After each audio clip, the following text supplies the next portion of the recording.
আসসালামু আলাইকুম বন্ধুরা, বিডি টিউব নিউজের আরও একটি নতুন ভিডিওতে আপনাদের সবাইকে স্বাগতম। বৃষ্টি নিয়ে দুঃসংবাদ দিল আবহাওয়া অফিস। তো বন্ধুরা, এই বিষয়ে বিস্তারিত জানতে হলে আমার এই ভিডিওটি না টেনে শেষ পর্যন্ত দেখতে থাকুন।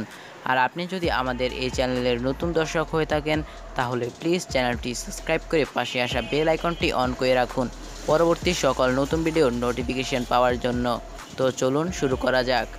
রাজধানীসহ দেশের প্রায় ২০ অঞ্চলে ঝড় বৃষ্টি নিয়ে দুঃসংবাদ জানিয়েছে আবহাওয়া অফিস। রোববার ১৬ আগস্ট ভোর ৫টা থেকে দুপুর ১টা পর্যন্ত দেশের অভ্যন্তরীণ নদীবন্দরের পূর্বাভাসে এসব তথ্য জানিয়েছে আবহাওয়া অধিদপ্তর। পূর্বাভাসে বলা হয়েছে, রংপুর, দিনাজপুর, রাজশাহী, পাবনা, বগুড়া, টাঙ্গাইল, ময়মনসিংহ, ঢাকা, ফরিদপুর, মাদারীপুর, যশোর, কুষ্টিয়া, খুলনা, বরিশাল, পটুয়াখালী, নোয়াখালী, কুমিল্লা, চট্টগ্রাম, কক্সবাজার ও সিলেট অঞ্চলের উপর দিয়ে দক্ষিণ বা দক্ষিণ-পূর্ব দিক থেকে ঘন্টায় ৪৫ থেকে ৬০ কিলোমিটার বেগে অস্থায়ীভাবে দমকা বা ঝড়ো হাওয়াসহ বৃষ্টি বা বজ্রসহ বৃষ্টি হতে পারে।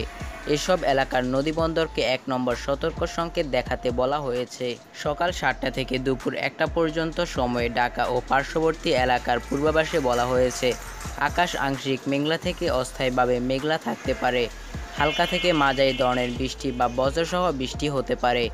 দক্ষিণ বা দক্ষিণ-পূর্ব দিক থেকে ঘন্টায় ১০ থেকে ১৫ কিলোমিটার বেগে বা অস্থায়ীভাবে দমকা আকারে ৩০ থেকে ৪০ কিলোমিটার বেগে বাতাস প্রবাহিত হতে পারে।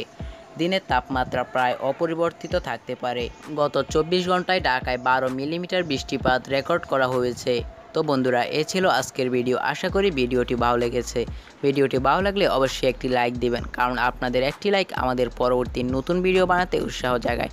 তাই প্লিজ একটি লাইক দিবেন, বন্ধুদের সাথে শেয়ার করবেন, কমেন্ট করে আপনার মূল্যবান মতামত জানাতে ভুলবেন না। আর আপনি যদি আমাদের প্রতিদিনের সকল আপডেট নিউজ সবার আগে পেতে চান তাহলে প্লিজ চ্যানেলটি সাবস্ক্রাইব করে পাশে আসা বেল আইকনটি অন করে রাখুন। ধন্যবাদ।